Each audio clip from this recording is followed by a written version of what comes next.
Walk with a priority. That's the cost of the life. Call to stand out, call to be light. Ain't sugarcoating nothing, igniting fake can be done being nice. Speaking unwanted truth, that's the call for my life. Call for my life, call for my life, call for my life, call for my life.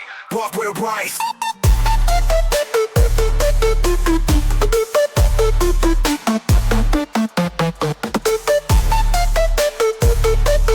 What is going on, guys? Welcome back to the channel. My name is Curtis, and today I want to pose this question to you. Is that, are you giving God more than enough time to develop an intimate relationship, or are you stuck in like with him? Let's get into it. So I'm coming from 1 Corinthians chapter 12, verse 7. And that verse says, and it's short and sweet and simple, but the manifestation of the Spirit is given to each one for the profit of all. So for me, the main thing here is the manifestation of the Spirit. And what does that mean? That means that God is revealing his presence and his character through a person, through you. To be more specific, say through me. If it's through you on the thing, God is manifesting himself and his character through me. That's what I believe the main characteristic of manifesting his Spirit is, because the Spirit of God is not a characteristic we have. It's a characteristic that he gives us to use and to develop through us. And the point of the manifestation is that God is a father who wants a relationship with his children. So the closer you grow to him and the deeper your relationship becomes, the more room there is for his Spirit to dwell in you, to take root in you, to establish in your life. And it's not something that we're able to earn, but it's because we're walking in it that we're able to produce by it. And we go on down here through the next couple of verses, because it says that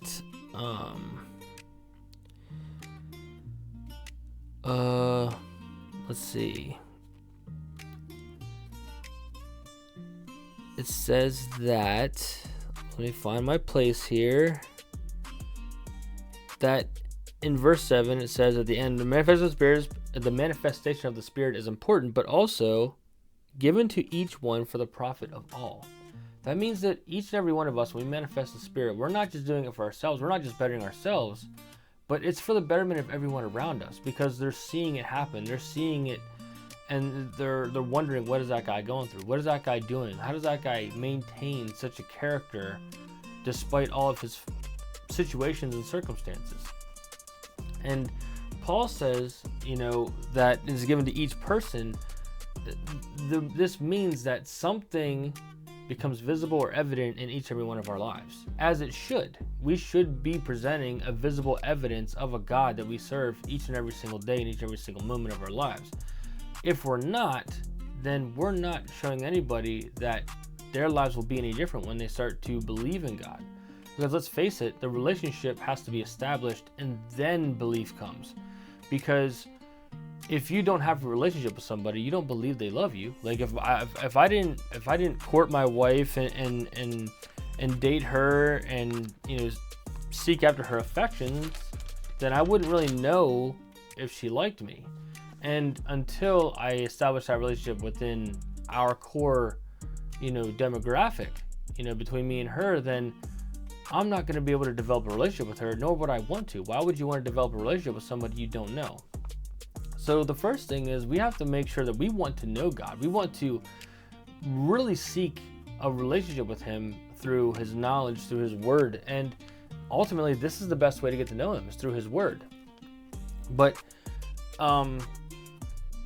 what Paul continues to say about the Spirit of God here is that it doesn't just live quietly within us. It's not just something we receive and then it just kind of sits in there and gives us warm, fuzzy, bubbly feelings for the rest of our lives. That's not what it is, because in verse 8, it says, "For to one is given the word of wisdom through the Spirit, to another the word of knowledge through the same Spirit, to another faith by the same Spirit, to another gifts of healing by the same Spirit, to another the working of miracles, to another prophecy, to another discerning of spirits, to another different kinds of tongues, to another the interpretation of tongues. But one and the same Spirit works all these things, distributing to each one individually as he wills." Now, We just heard about these manifestations, and I'll speak them plainly. I have them in my notes here. Wisdom, faith, encouragement, discernment, service, leadership, healing, prophetic insight. It's all the same Spirit. Many gifts, same Spirit. And not only that, but you don't have to just partake of one gift. You can receive as much as you want to receive. You can develop as much as you want to develop. That's on you. That's on how far you want to go in your relationship with God. And if you just want one, you just want one. But if you want more, then why not? You know, God doesn't put a limit on his power for you. You, as a human, limit what you're able to do because of your humanity. And my pastor is very fond of saying your humanity is not an excuse for anything. But another talking point I want to bring up here is that manifestation, it flows through your relationship. And I want to frame this in this thought, that the Holy Spirit lives in believers, but the depth of our walk with God affects how much we can cooperate with him. We have to cooperate. Jesus called us to co-mission, together, but also according to how much we put into it. Our commission could be as simple as, saying God bless you when someone sneezes. That could be as far as you take your commission.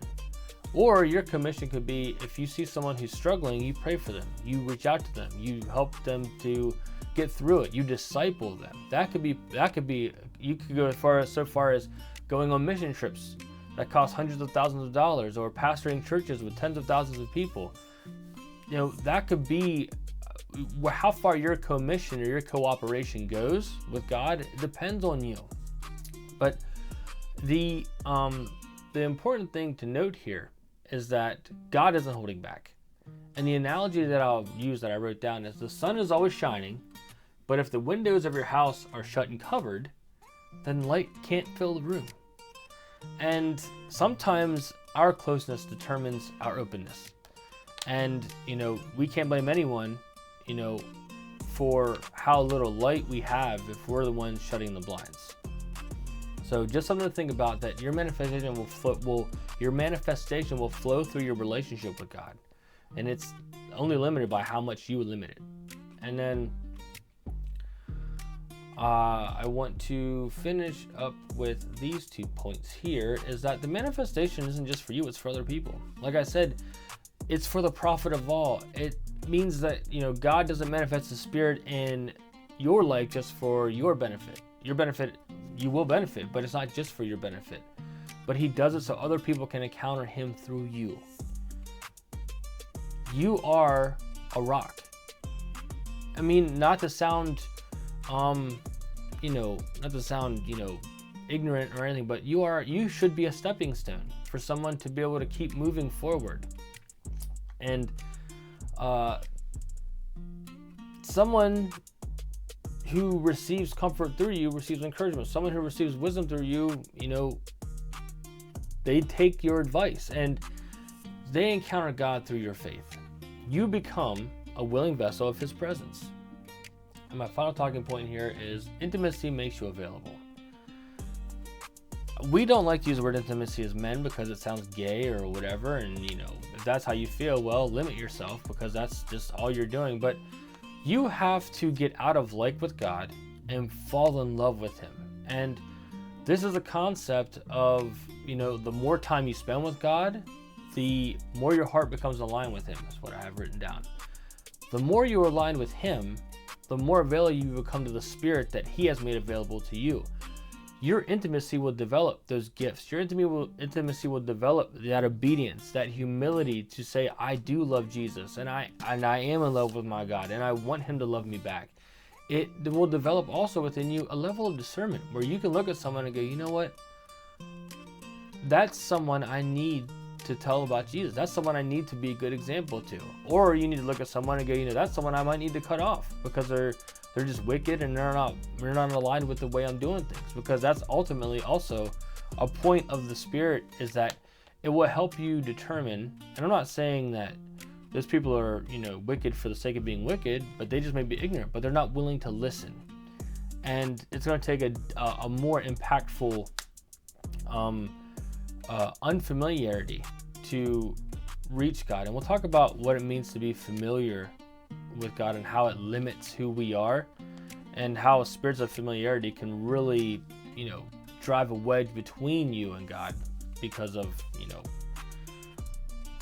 we'll get into it, I promise. But I just want to leave you with this thought, is that without intimacy, believers can easily become spiritually dull or distracted. And I talked about that a little bit in the last video, where when you ask yourself who God is, that will help shape your life, not just your moral life, but your entire life. Because if you just rely on a religion, or just rely on this word at its face value, you can easily become distracted by something else that seems a lot better on that side of the fence. But God doesn't want to just bless your life, guys. He wants to give his spirit out to every single believer. He wants to make you profitable for the kingdom, which makes you profitable in your own life. So make sure that you aren't just in like with God, but that you're in love with him. And that you're not just in love with him, but you're developing an intimate relationship with him. And I'll catch you guys in the next one. Peace out. God bless.